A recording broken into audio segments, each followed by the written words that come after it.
परत तुझी आहे का?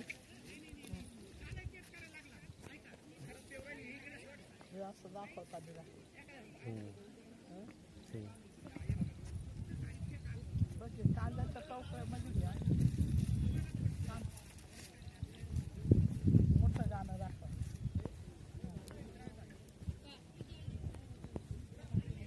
चालू आहे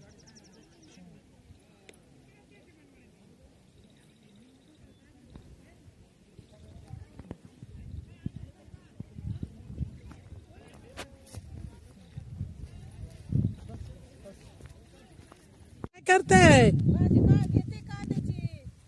आज मला घेऊन आली तू तुझ्या शेताकडे इकडं. हा हा ना अगोले भारी हिरवी हिरवी गार भाजी बाई एकदम मस्त.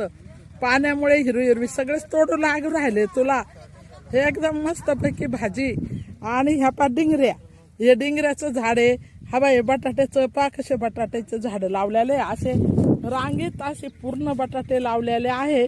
आणि आणि हे पूर्ण असं ही पूर्ण गवार हे लावलेले. हे सगळी गवार. त्या बाजूला पूर्ण घास आहे आणि ह्या बाजूला पूर्ण गहू आहे. आता हे गहू काही सोगायवर आलेला नाहीये. आताच पोटऱ्या भरलेल्या आहेत त्याच्या. आणि हे बघा असं हिरवगार माझ्या वहिनीचं माहेर. आणि माझ्या वहिनीच्या माहेराकडं आम्ही इकडं आज आलो. वहिनी मला खूप दिवसांनी माझं ऑपरेशन झाल्यावर मला घेऊन आलेले आहेत तिच्या माहेराला. तर हे बघा तिचं छान असं सुंदर निसर्गरम्य शेती व्यवसायाचं असं छान असं वहिनीचं आमचं माहेर. तर आता हे कांदे कोणचे आहे? उन्हाळ कांदे का? हा हे पा उन्हाळ कांदे. आता त्याची भाजी घरी संध्याकाळी बनवायसाठी भाजी देत आहे. त्यांच्या भाऊन ते पा कसे दोघं बहीण भावंडं रपा भाज्या तोडताय. मला तर काहीच तोडता येत नाही पण ते आमच्या वहिनीला येतं ते शेतीचं सर्व काम येत आहे. तर भाऊजाई म्हणजे किती भारी असते बघा बरं. माझा भाऊ बी तोडू राहिलाय भाजी. ते पण असं निसर्गरम्य शेती आणि खूप छान असं आमच्या भाऊजाईचं आहे. भाऊजाईच्या गावाला भाऊजाईचं माहेर. मला आईचं प्रेम देते भाऊजाई. मला आई नाही बाप नाही कोणी नाही पण माझी चुलत भाऊजाई माझी आईच्याच प्रेमाने माझ्या संग वागते. तर बघा काही लोकांना किती माया असते किती मायाची असतात. मायाची माणसं म्हणतात तर हेच. खूप शेतकरी लोकांना माया आणि मायाची माणसं थोडी का होईना भाजी घेऊन जा घरी जाताना.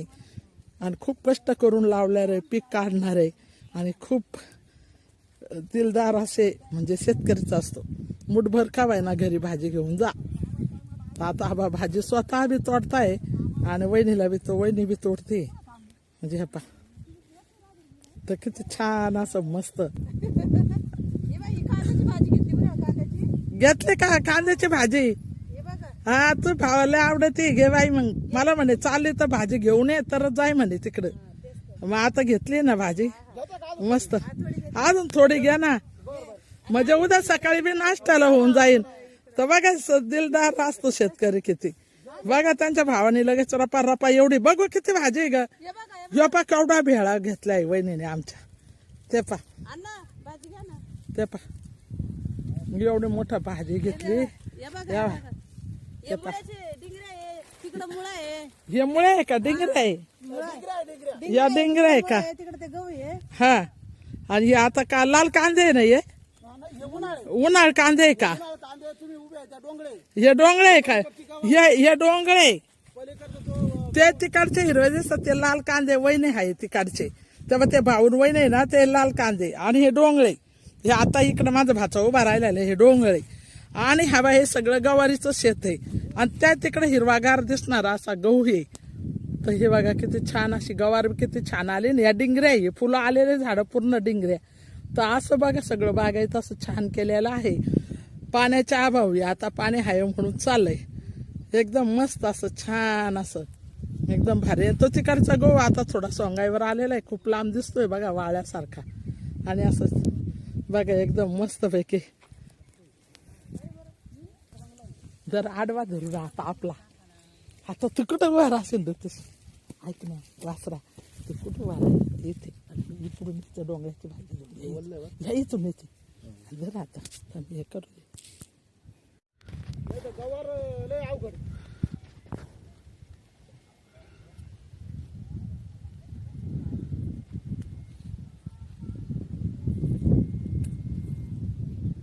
हा बाई भाजी भाजी घेतली आहे घरी ही कांद्याची भाजी आहे ते बघा माझं भाऊ आहे ते भाऊ आहे वैदी कांद्याची भाजी घेतली हा बाई हिरवंगार असं सर्व कांद्याचं वावर